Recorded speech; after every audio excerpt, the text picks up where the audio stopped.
मित्रांनो, आज एक जबरदस्त ट्रेड केलेला आहे आणि कालचे जे आपले हेजिंगचे प्रॉफिट चालू होते त्याच्याबद्दल पण आज अपडेट करूया. आणि सगळ्यात महत्त्वाचं म्हणजे काय, की आज मार्केटने जवळपास निफ्टीमध्ये 150 पॉईंटची कॅन्डल बनवलेली आहे. तर आपण सगळ्यात महत्त्वाचं समजून घेऊ, की ती कॅन्डल्स तशी का का बनली, त्याचं रिझन काय होतं आणि त्याच्यामध्ये आपण आयडेंटिफिकेशन काय करू शकत होते, की अशा गोष्टी बनणार आहेत. तर सर्वात आधी सुरू करूया ट्रेडपासून. तर ट्रेडमध्ये बघा, सर्वात आधी आपण एक इंट्राडेचा ट्रेड केला होता. इंट्राडे आता थोडंसं कमी झालेलं आहे करायचं, पण इंट्राडे रेग्युलरली चालूच आहेत. म्हणजे ऑन एन एव्हरेज मंथली 10-15 दिवस आपण करतोय. पण एक लक्षात घ्या, की सर्वात महत्त्वाचं काय, की आता हेजिंगच्या ट्रेडमुळे हेजिंगवर जास्त फोकस होतो. त्यामुळे इंट्राडेमध्ये प्रॉफिट आपण जवळ आपण 10,000च्या आसपास 9,000 10,000 बुक केला जवळपास. तर आपण लॉजिक समजून घेऊया, की लॉजिक एक गोष्ट क्लिअर होती, की ऑप्शन बाईंगमध्ये क्लिअर दिसत होतं, की सॉरी ऑप्शन चेनमध्ये क्लिअर दिसत होतं, की मार्केट अपसाईडला जाणार आहे. तर आपली एंट्री जी आहे या पॉईंटला होती. जसं पॉईंट्समध्ये बघा, की इथं 162 165च्या आसपास एंट्री होती आणि आपलं एक्झिट इथं गेलेलं आहे आपण. आणि मला काही सांगायची गरज नाही, जर आपले जे रेग्युलर इंस्टाग्रामचे व्ह्यूअर्स आहेत त्यांना माहिती आहे, की आपली एक्झिट नेहमी टॉपच्या आसपास असते. मार्केट इथपर्यंत गेले, इथून परत नंतर भाव खाली झालेला आहे. जवळपास आपला जो एक्झिट आहे, एक्झिट बघा जवळपास एकदम टॉपलाच आहे. 182च्या आसपास एक्झिट केलेलं आहे आपण आज. आणि फक्त याच अकाउंटला नाही, आणखी एक अकाउंट आहे आपलं एंजलचं, त्यामध्ये पण सेम एक्झिट केलेलं आहे. एक लक्षात घ्या, ऑप्शन्समध्ये एक गोष्ट याच्यामध्ये फायर्समध्ये ॲडिशनल ॲडव्हान्टेज ॲड झालेला आहे, ते आहे स्कॅल्पर टर्मिनल. पण स्कॅल्पिंग जनरली याच्यामध्ये लक्षात घ्या, की इथे कशी आहे मी तुम्हाला दाखवून देतो. विजिट स्कॅल्पर टर्मिनल याच्यावर मी क्लिक केलं, तर ॲट द मनीचे दोन्ही पण जे आहेत ना विंडो ओपन होतात. ते हे माझ्यासाठी खूप चांगलं आहे, कारण मला ॲट अ टाइममध्ये 3 विंडोज एकदम प्रोफेशनली दिसतात ते. आणि at the same time buy सेलचं जे ऑप्शन्स आहेत डायरेक्टली इथेच आहेत. ठीक आहे. तर आपण येऊया माझ्या एंजलच्या प्रॉफिटवर. तर एंजलमध्ये पण सेम आम्ही तेच केलं होतं, की 165च्या आसपास एंट्री, पण इथं जस्ट आम्ही मार्केट ऑर्डर टाकल्यामुळे आम्हाला ते टॉपच्या आसपास निघता नाही आलं. जवळपास इथं 500 प्रॉफिट आहे. आणि पुढे गेलं आपलं फायर्समध्ये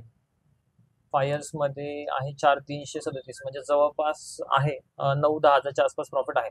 आणि आता सगळ्यात महत्त्वाची अपडेट म्हणजे कसं, तुम्ही काल हेजिंगच्या पोझिशनवर तुमच्या हेजिंगच्या पोझिशनमध्ये काय केलेलं आहे, तर प्रॉफिट खूप मोठा राईड करण्याचा प्रयत्न होता. पण अनफॉर्च्युनेटली 30,000 31,000 बुक करता आले मला. माझा ट्रेलिंग स्टॉप लॉस जो होता, तो खूप मोठा ट्रेलिंग स्टॉप लॉस होता, तो हिट झालेला आहे.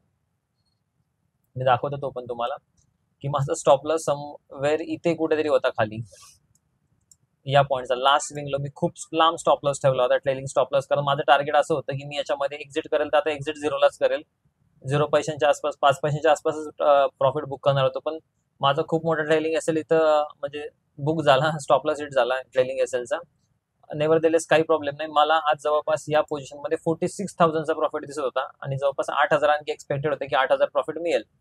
पण काही प्रॉब्लेम नाही, की याच्यामध्ये मला जवळपास 31,000 मी बुक केलेलं आहे. ऑर्डर्समध्ये बघा, की मी कालच्या हेजिंगच्या पोझिशन ज्या टाकल्या होत्या, मला माहिती आहे मार्केट बुलिश जाणार आहे.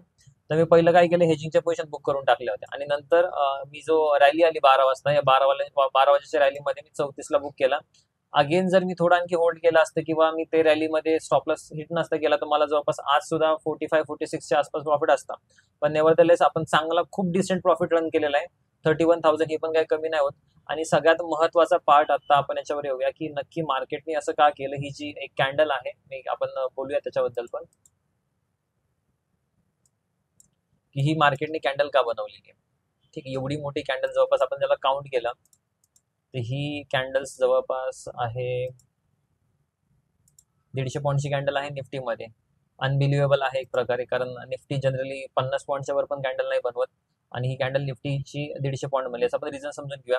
जर तुम्ही ऑप्शन चेन क्लोजली ट्रॅक करत असाल, तर ऑप्शन चेन मध्ये एक गोष्ट असते पीसीआर. ठीक आहे. तर पीसीआरचा इथे जास्त रोल असण्यापेक्षा मी सिंपल तुम्हाला सांगतो, जास्त कॉम्प्लिकेटेड नाही बनवणार. ऑप्शन चेन मी नेहमी म्हणतो, ऑप्शन चेन इज किंग आहे. ऑप्शन चेनला तुम्ही समजून घ्या.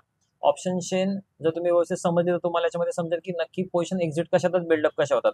तर काल काय झालं होतं, काल जवळपास जर तुम्ही याच्यामध्ये बघाल, पुढच्या वयामध्ये जवळपास प्रत्येक एका स्ट्राईकमध्ये 1 लाख 1.5 लाख असं चेंज इन वाय बनला होता. आता याच्यामुळे काय होतं, की याच्यामध्ये ऑपोजिट साईडला जो होता ना, ऑपोजिट साईडला जे होते ना कॉल सेलर अवेलेबल नव्हते जास्त. आता एक लक्षात घ्या, मार्केटला सगळ्यात जास्त स्टॉपलॉस हिट करायचे मार्केटमध्ये सगळ्यांना बाहेर काढायचं. मार्केट काय करेल, की इथे या साईडला तर कोणी स्टॉपलॉस हंटिंग करायला दिसत नव्हतं कॉल साईडला. पण मार्केटमध्ये पुट सेलर खूप जास्त ऍक्टिव्ह होते. पुट सेलर खूप लोकांनी, मार्केट अप साईडला चाललंय म्हणून बरेच लोकांनी पुट सेल करून बसले होते माझ्यासारखे. पण आता मजा कशी झाली, की मार्केटमध्ये वरच्या साईडला लिक्विडिटी कमी झाली आणि खालच्या साईडला लिक्विडिटी वाढली. आता अशा केसेसमध्ये मार्केट एवढ्या सगळ्या लोकांना, एवढ्या सगळ्यांना प्रॉफिटमध्ये वर घेऊन जात नाही कधी पण. लक्षात घ्या, मार्केटला नेहमी रिकामा होऊन पुढे जायचे. त्यामुळे मार्केटने काय केलं, एक ऑपोजिट रॅली क्रिएट केली. जनरली बघाल तर पीसीआरचा याला आपण ओव्हरसोल्ड झोन पण म्हणतो. पीसीआर ओव्हरसोल्ड झोन मध्ये मार्केट अशा प्रकारच्या रॅली बनवतं.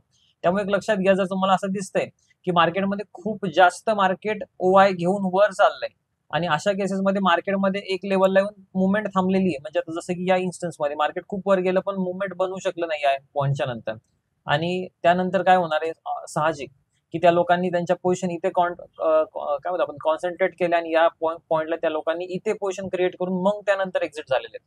आणि याचा पण डेटा मिळतो, याचा पण डेटा जर तुम्ही स्टडी कराल तर हा डेटा इथे होता, आमच्याकडे हा डेटा होता. आम्ही जस्ट विचार करतो की इथे पोझिशन आम्ही कॉल सेलिंगच्या कराव्या, तोपर्यंत मार्केटने एकदम धडून ही रॅली दिलेली. Price action, option chain structures आणि सगळ्यात महत्वाचं म्हणजे ह्या सर्व गोष्टी तुम्ही कंबाईन करून कसं यूज करताय डेटा, या सर्वांचं हे मॅजिक आहे. बाकी दुसरी गोष्ट नाही की तुम्ही एकदम टॉपलाच एक्झिट करताय. दुसरी गोष्ट याच्यामध्ये की सर तुम्हाला कसं माहिती की प्राइस इथे असं कन्सोलिडेट करते इथून एक्झिट करणार आहे किंवा या सर्व गोष्टी. पण एक लक्षात घ्या की या सर्व गोष्टी एक्सपिरियन्स नाही येतात, त्यामुळे जास्त काही गोष्टी नाहीये. तुम्ही फक्त प्रॅक्टिस करत राहा. All the best. थँक्यू.